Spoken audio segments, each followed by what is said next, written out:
Chers amis, bonjour. C'est pas un horaire habituel, mais je fais avec.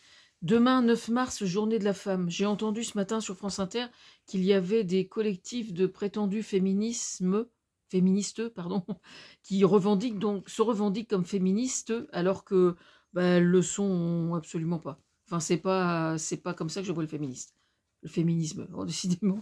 Bon, bref. Masculinisme aux éditions Nombre 7. Il se trouve que j'ai travaillé sur ce sujet, figurez-vous.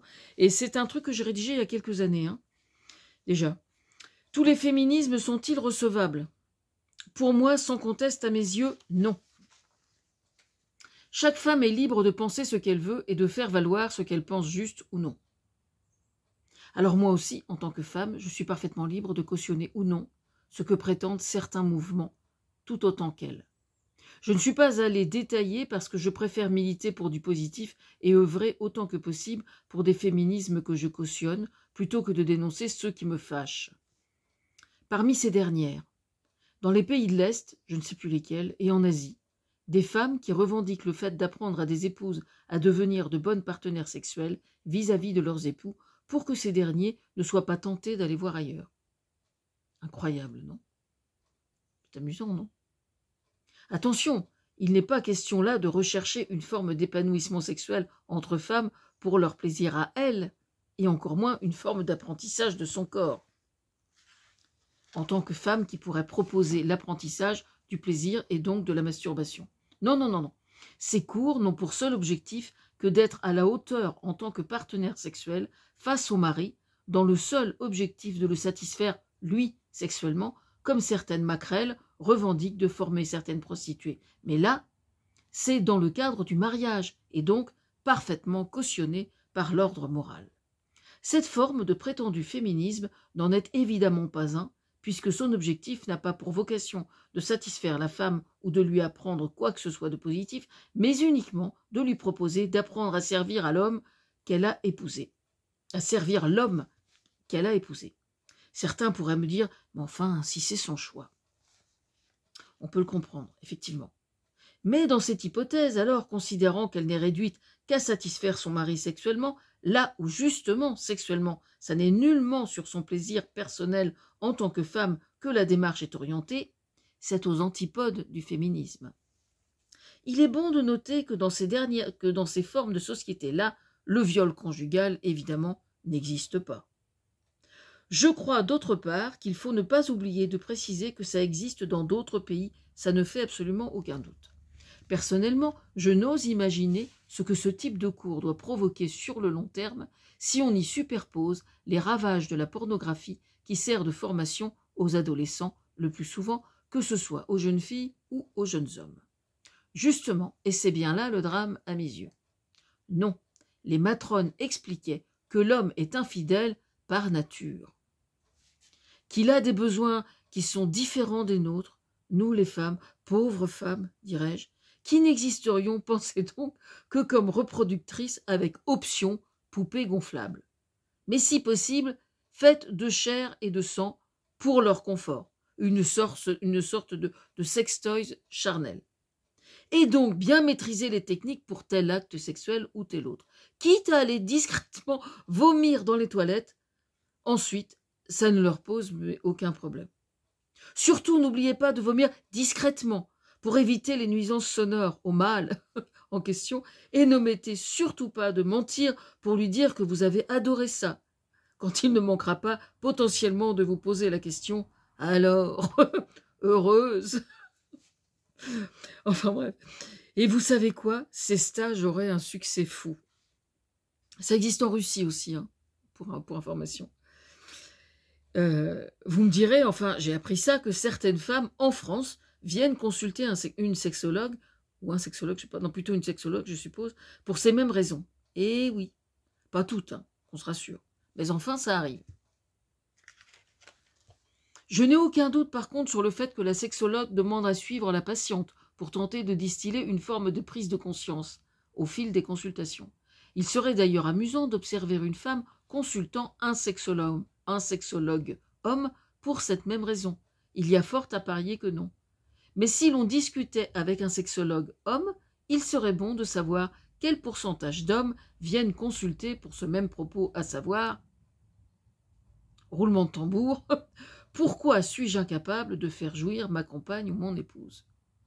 Alors là, donc, pensez donc, les hommes, dans leur majorité, ne doivent consulter un sexologue qu'en cas de dysfonctionnement avéré, et donc visible. Et oui, gros désavantage comparativement à nous les femmes, qui nous compatissons. Franchement, nous compatissons, messieurs. Si après ça, certains se demandent pourquoi tant de femmes, paraît-il, simulent, bah vous avez l'explication. Voilà. Mais quand une femme consulte sa sexologue pour cette raison, au moins a-t-elle la possibilité de recadrer, la sexologue a-t-elle la possibilité de recadrer le problème pour lever la moindre culpabilité de ne pas être conforme au désir de monsieur, ce que les matrones ne risquent surtout pas de faire, bien évidemment. L'objectif réside donc dans le fait d'entrer de force dans un moule social. Oui, entrer de force, ça fait plan, ça évoque le viol en plus. Ouais. Faire entrer de force dans un moule social préétabli pour les hommes, cautionné par les femmes, et pour les hommes aux antipodes de la moindre notion d'émancipation sociale et affective pour la femme dans la société, dans leur société. Et ces femmes se disent féministes. Jamais je ne cautionnerai ce type de féminisme. On touche là alors au délicat combat de la prostitution qui serait une des formes du féminisme aux yeux de certaines. Pour moi, c'est un leurre.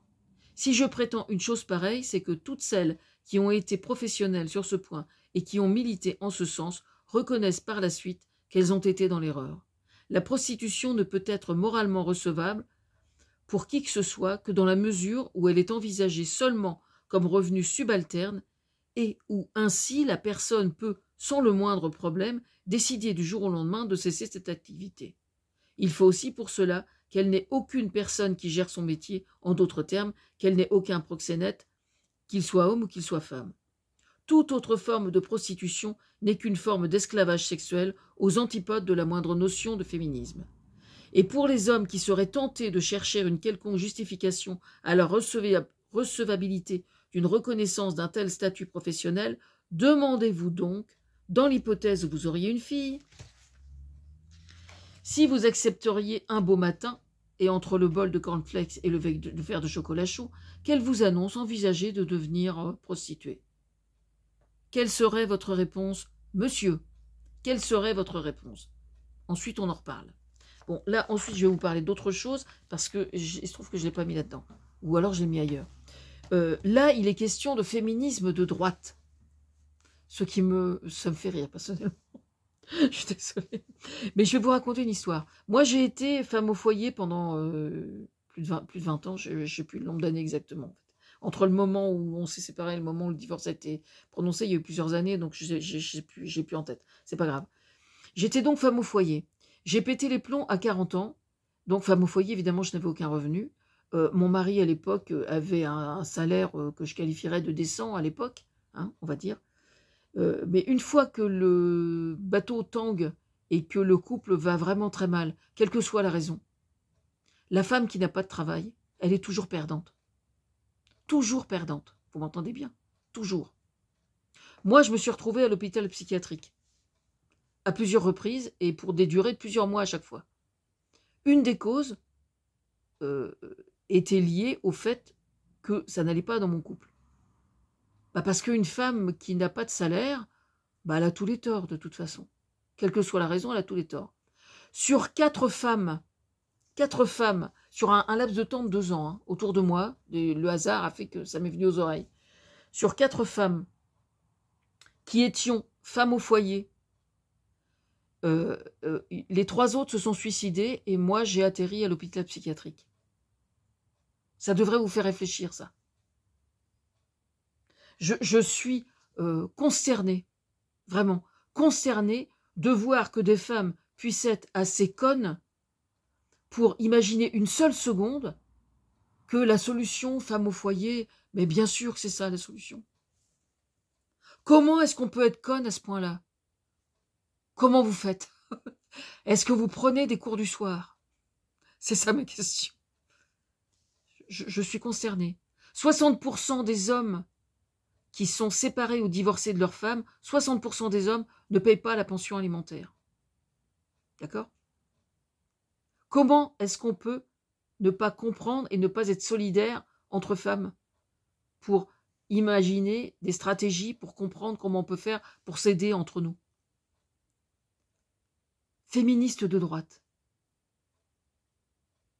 C'est quoi la solution alors? Rester à la maison et continuer à prendre sur la gueule? Comment est-ce qu'on peut être aussi conne? J'arrive pas à comprendre. Pourtant j'ai de l'imagination, hein, mais là franchement, j'arrive pas à comprendre. Bon, demain,